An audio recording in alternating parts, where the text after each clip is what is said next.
20대 국회 마지막 국정감사에서는 과수 농업 정책도 도마 위에 오르고 있습니다.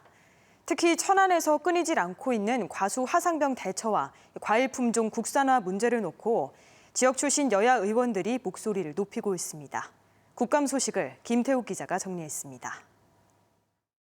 과일의 흑사병이라고 불리는 과수 화상병은 방제약도 없고 감염 속도가 빨라 매몰 외에는 아직까지 처리 방법이 없습니다.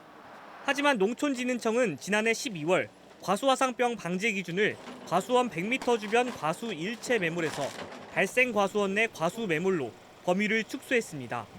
과수화상병 발생 지역이 지난 2015년 천안과 안성, 제천 등 3개 지역에서 올해 10곳으로 늘어나는 상황에서 방제 기준 변경이 화를 더 키웠다는 비판이 나옵니다. 호주 같은 경우에도 97년도 발생 후에 3년 만에 완전 제거했는데 오히려 반경 150m 이내 기준을 모두 처리하는 그런 조치를 통해서 완전히 방제를 할 수 있었습니다. 사과, 배, 감귤, 복숭아, 포도 등 국내 소비 5대 과수작물 품종 가운데 포도를 제외한 4가지 과일의 국내 재배 1위 품종이 일본산이 차지했다는 지적도 나왔습니다.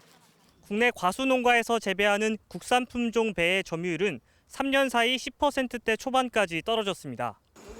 과일 품종의 일본 의존도가 심각하지만 5대 과일의 국산 품종 점유율은 15%로 지난 5년간 2%포인트 개선되는 데 그쳤습니다.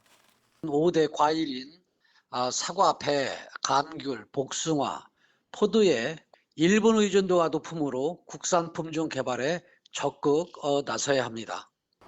한국연구재단에서 지원한 연구비의 부정 사용과 횡령이 적발돼 환수 대상 금액만 4년간 44억 원에 달하고 95건 가운데 57건은 연구자 소속이 국공립대학이라는 점, 서민 주거 안정을 위해 공공임대주택 사업을 조성하고 있지만 사업 승인 이후 3년 넘게 착공 못한 주택지구가 대전, 세종, 충남에서 18곳이나 되는 점도 이번 국감에서 드러났습니다.